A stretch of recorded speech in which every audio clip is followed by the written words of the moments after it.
Hello, I'm Officer Nights2. We will learn about probability basics. Here, a probability is a numerical description of how likely an event is to occur or how likely it is that a proposition is true. Probability is a number between 0 and 1, where roughly speaking that 0 indicates impossibility and 1 indicates certainty. Let's do this activity. For example, let's suppose tossing a fair coin. Doesn't matter, it could be penny, nickel or dime, etc. We know, coin has two faces. Tails, at the front of a coin, and heads, at the back of the coin. You would believe that the sample space for each coin has two elements, tails and heads. Now, if you have two coins, the sample space will have four distinct elements, head and head, head and tails, tails and head, and tails and tails. So far, when you increase the number of coins, there will be 2 to the nth distinct elements. This is same as tossing a coin many times. Next example, let's suppose throwing a fair die. Each die can range from 1 to 6, depending on 6 faces. Its sample space can show you 6 distinct elements.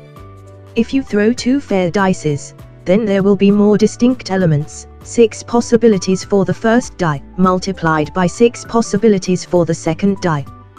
Thus, there are 36 possibilities. This is just like the same thing with tossing a fair coin.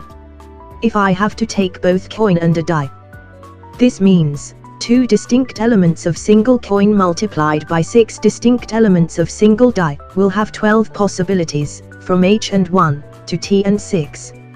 Now, I'd like you to solve a question. What is the probability at least 3 tails from 4 coins? The answer is 5/16.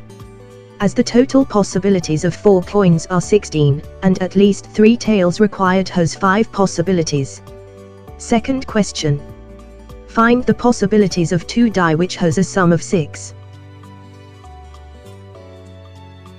The answer is 5/36, 5 which are selected for the sum of 6, and 36 is the total possibilities. And third question.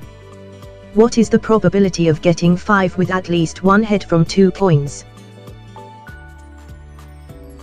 The answer is 1/8, on simplifying 3/24. On rolling 5, we get 3 possibilities, heads and tails, tails and heads, and heads and heads.